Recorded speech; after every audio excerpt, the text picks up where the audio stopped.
Next on AM 1480 WLEA, the Newsmaker Show. Here's Brian O'Neill. It's the Congressman Tom Reed weekly press call for today's Newsmaker Show. Congressman Tom Reed did something a little bit different in his press call.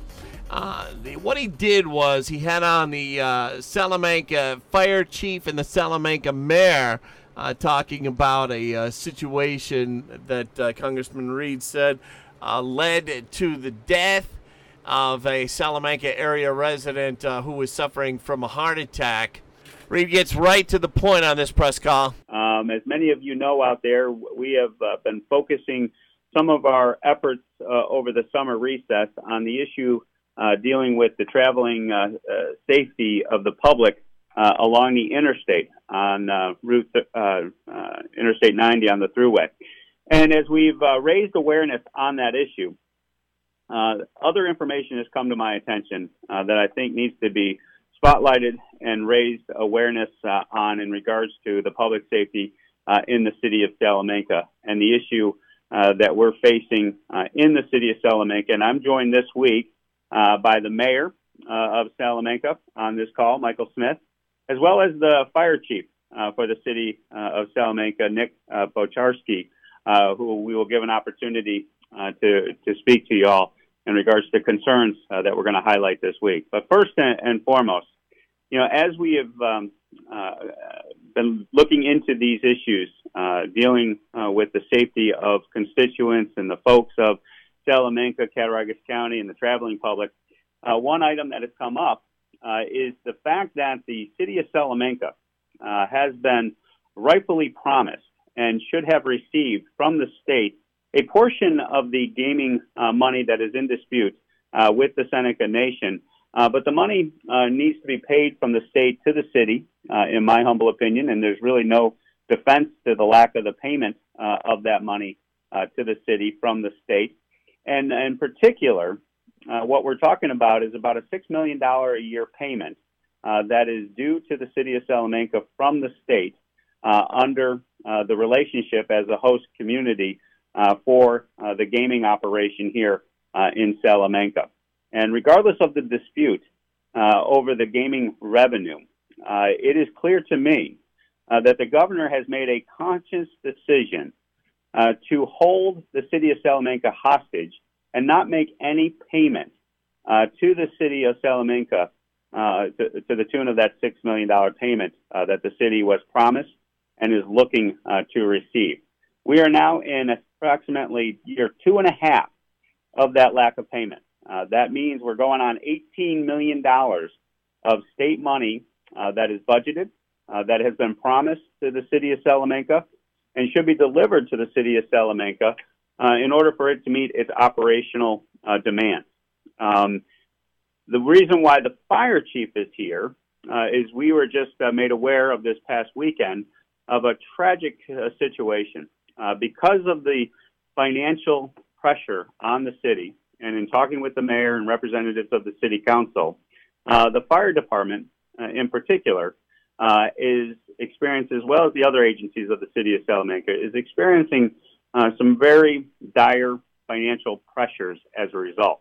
What that means is that the city council, for example, last week tabled the agreed upon or the recommended course to hire more fire department personnel in order to meet the demands of the local community. But the city council had to table that resolution because they do not have the resources from the state of that $18 million potential number that is due the city of Salamanca from the state going forward. And as a result, I'm sad to report, and this is the concern I've always had with this situation, is that the public safety is at risk.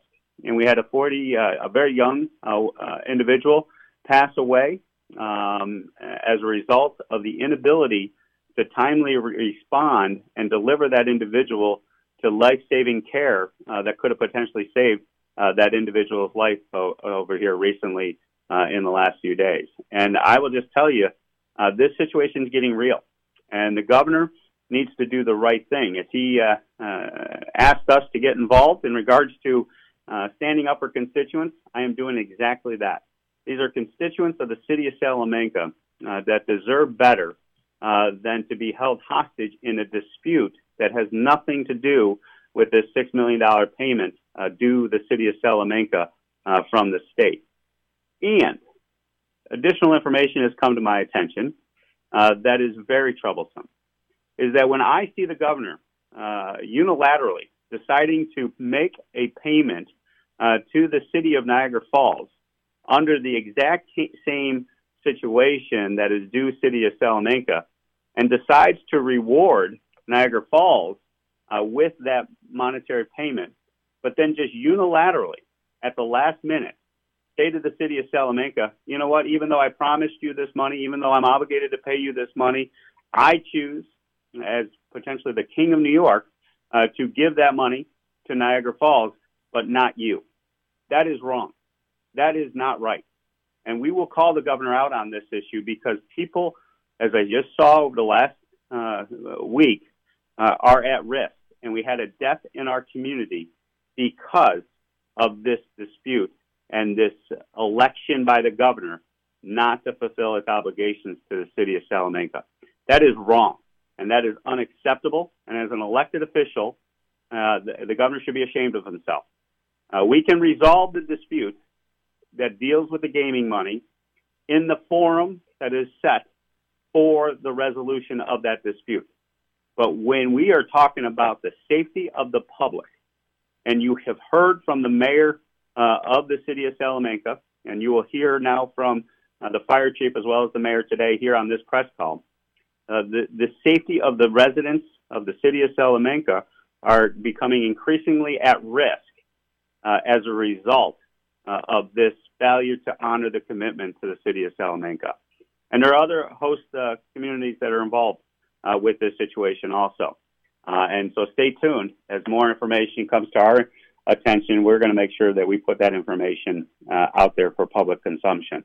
Bottom line, I am here today in the city of Salamanca with the mayor and the fire chief to stand with the residents of this community, to stand with this elected official in the mayor of the city of Salamanca, as well as the public official and the fire chief, to say we are united, Governor, in sending the message to Albany that you need to make this payment to this community so that they can have the resources and the men and women in the first responders field of the fire chief, as well as law enforcement, to keep our community safe and the public safety secure. And as we go through this dispute, I will again offer our office, and I have had communications with the Seneca Nation, just had a recent meeting with representatives of the nation, their elected council members this morning prior to this phone call.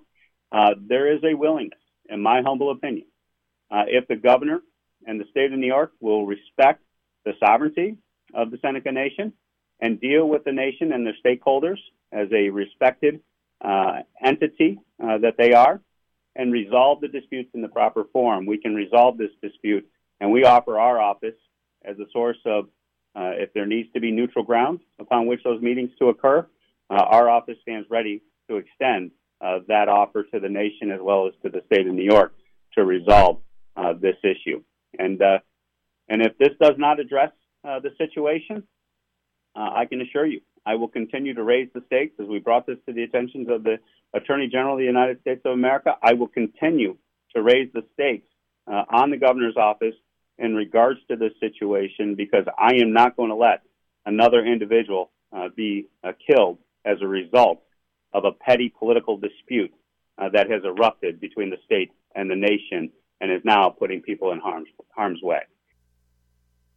It's the Congressman Tom Reed weekly press call, and we're going to have on either Rich Ezerpidi, the governor's senior advisor, to respond to this, or Tracy Matrano, the Democrat congressional candidate who's running against Congressman Tom Reed due to the seriousness of the statements that Congressman Tom Reed is making. We'll have them on sometime, hopefully next week, either, as I said, Rich Ezerpidi or Tracy Matrano.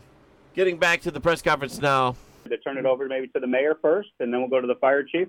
But, Mayor, I don't know if you have any insights on this situation. Thank you, Assemblyman Reed. Congressman, thank you for coming. This is fantastic. We're so honored that you've come to Salamanca to host the weekly call and to offer your assistance. We have taken since last October, when the governor bestowed upon the city of Niagara Falls $12 million. We got a call from his representative here in the Southern Tier. You're going to see it on TV. Don't panic. Niagara Falls budget is due. When your budget is due come March, we'll be there for you. I'm not in the habit of questioning someone at their word to go, okay, you told me this, I'm going to go to the bank on it. We started our budget process in January. We made a call to the governor's representative saying, okay, we're in budget. Do we budget having this $6 million? Oh, yeah, no problem. It's all set. The governor says he'll be there. Come March, when our budget year started, we made the call. Yep, you're all set. Got a call back from Kim Ryan, the governor's representative financially. Said, how much do you need for your budget this year? We said roughly $6 million. Okay, it'll be coming. Still not coming. We made a call 6 weeks ago, and our response was, it's not looking good up the line. It doesn't look good for money. Our budget is $9 million a year. With our tax base located on the city located on the Indian Territory, the Native Territory, and we're the only city in the country that this happens with, we can only tax the non-natives. Native citizens, and I am one, I'm the first Native mayor of the city of Salamanca, natives do not pay tax.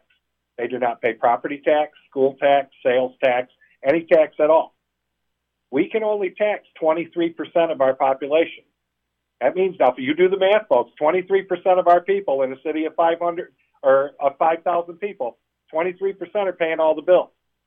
We cannot raise the money to meet our budget. With a $9 million budget, $6 million of it, 2/3 of our budget is compact revenue. Our tax base is only $900,000 a year. Imagine Congressman Reed running the federal government and being able to generate 10% of your budget on taxes. That's all. And we cannot tax the 23%. We can't tax our way out of this. It affects every aspect of our operation, our public works department, our police department, our fire department, our first responders, our city staff. We are cut short throughout the city and under this black cloud of when's the money, is the money ever going to come? How do we promote the city? Is there going to be a city? Governor, I went on TV on Monday, and if you haven't seen the interview, I suggest you look it up, and basically asked you, Governor, please, put your money where your mouth is. 3 times you've told us money's coming, and there's not money. And gave the money to Niagara Falls. And gave the money again in the budget payment last October, but another DRI payment of $10 million here just last month. That's $22 million under whatever cape you want to color it, that the city of Niagara Falls has got, a city that can tax its way out, a city with an unflawed tax base that spent their casino compact settlings, and I've used this quote before, like a bunch of drunken sailors. Well, we put ours away and realized this was coming and have tried to keep our city alive. It's tough morale-wise for our first responders. It's tough morale-wise for the mayor to come to work on, is there going to be a city? Governor, we're your city and your state. We need you to come through here. I appreciate that, Mayor. And probably the most important part of the call this week, I wanted to turn it over to the fire chief to give us his insight as to how this impacts the public safety on a day-to-day basis. And in particular, we had the recent horrific tragedy that brought this to my attention even higher. A little background. For the compact, we had 75% of our staff living in the city and a small but aggressive crew of fire personnel, cross-training EMS. And when a large fire or multiple emergency calls would come in, you would have off-duty people coming to man secondary ambulances or secondary fire apparatus. Since the compact and layoffs, the workers here have all moved out of the city, and under contract they're allowed to. So right now, as of August, I'm the only firefighter that actually lives in the city. We're down to one crew of 3 people, with a hospital 20 miles away.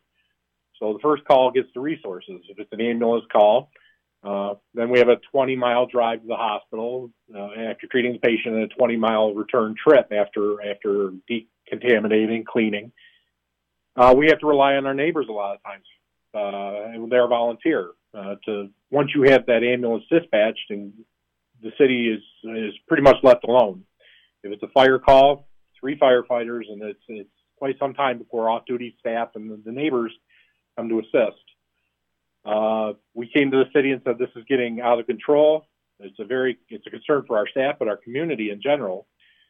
We've sent multiple times. We sent 1 firefighter to working structure fires. Just in this summer, 2 fires alone had 1 firefighter. We had to teach the police officers on scene how to pump the trucks so we could do something to try to save our community. Fire in the last 2 weeks, luckily the ambulance call came in 3 minutes after they arrived at the structure fire.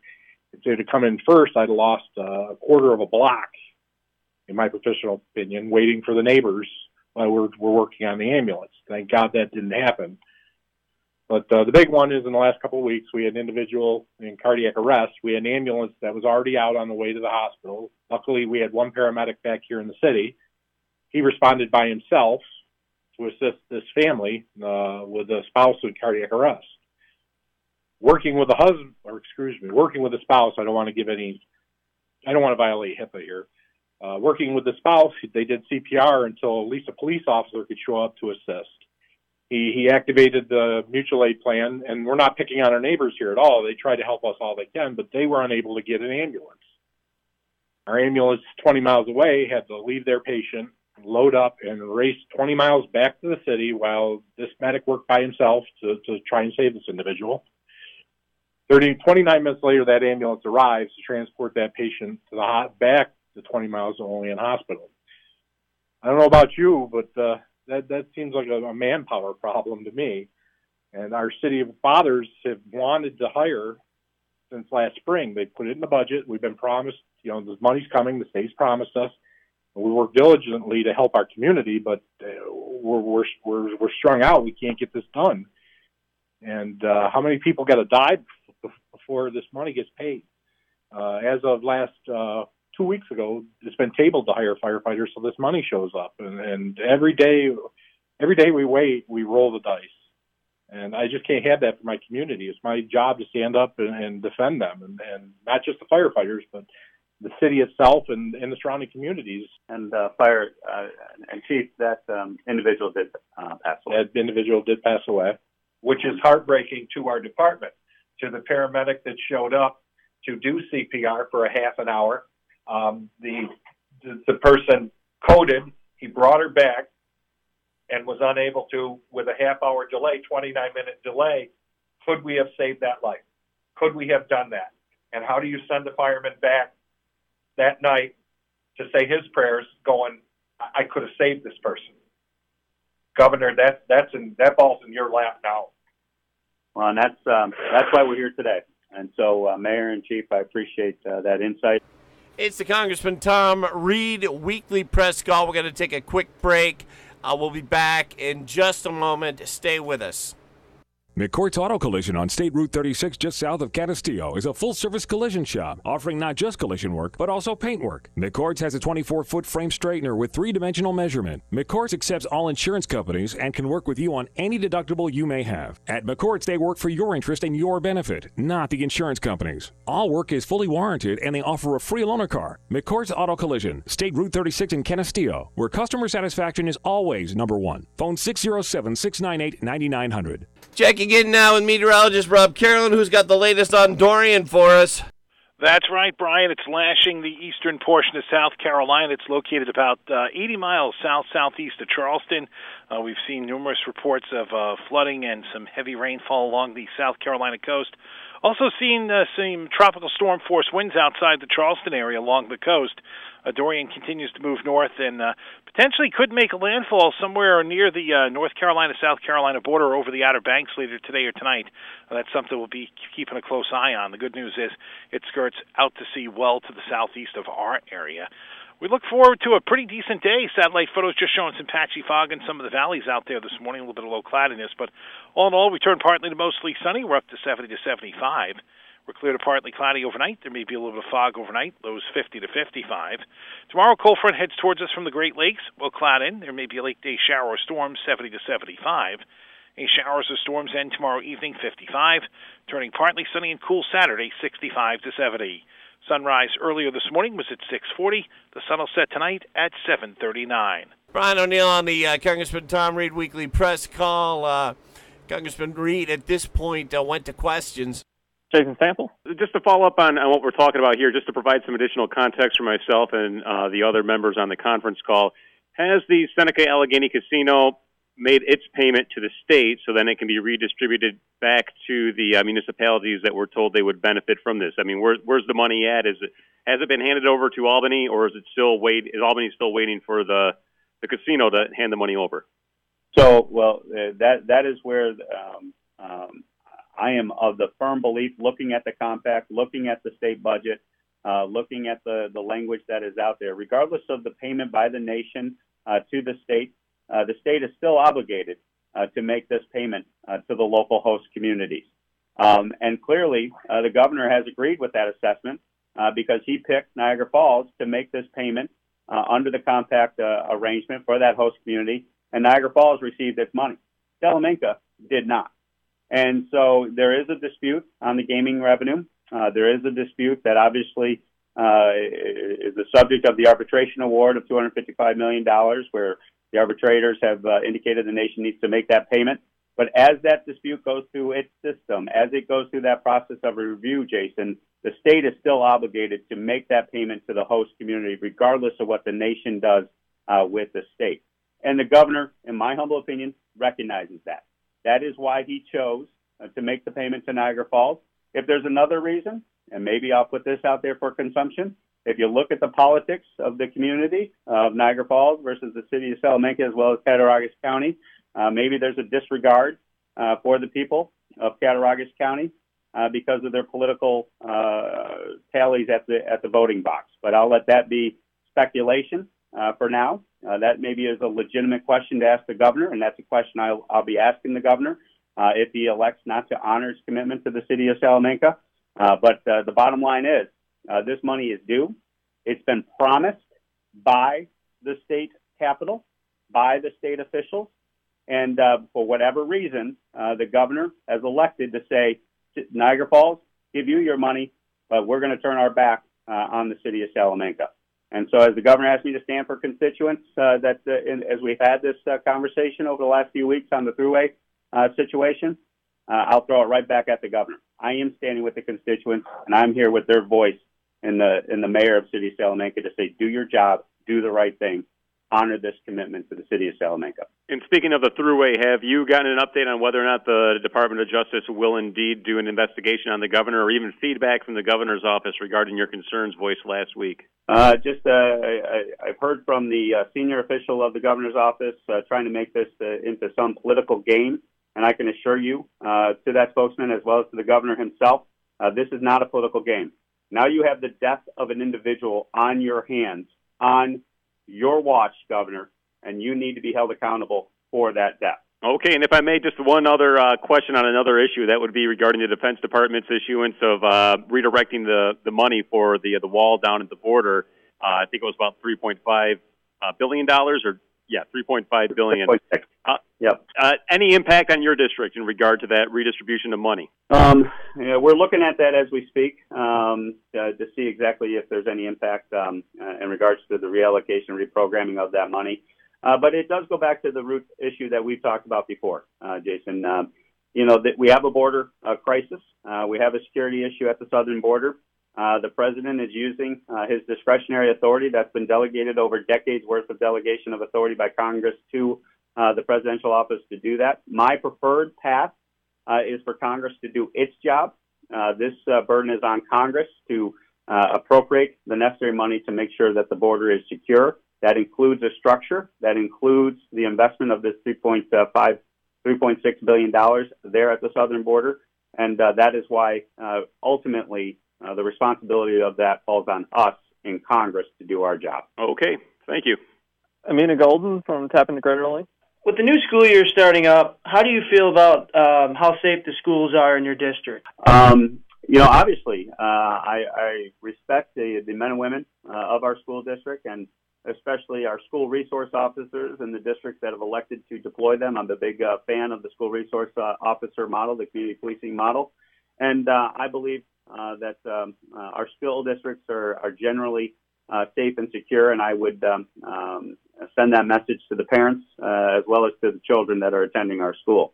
Now, you're touching upon a greater issue that potentially you're referring to, and that's the issue of gun violence and the issue that we see across the nation in regards to school safety potentially being impacted by the gun violence situation. If that's the question, I will reaffirm my commitment to the Second Amendment, but also reaffirm my commitment to staying in the room to trying to take on the issue of gun violence by focusing on the who solutions, not the what solutions. And so let's see how this debate continues to move forward, but I am eager to be part of a solution to this issue. It's just going to take hard work and make sure that leaders stay in the room to resolve their disputes on these issues. Terry Frank? With the fact that the school safety issue was brought up, I did want to ask, with regards to you and the gentlemen who are with you, the $6 million that Salamanca is due, does that include any money for the school district? Are they impacted at all? Yes, it does. We give a percentage of our 25% of the 25% that the Seneca Nation pays to the state as a part of the compact agreement. We get 25% of the 25% of slot revenue.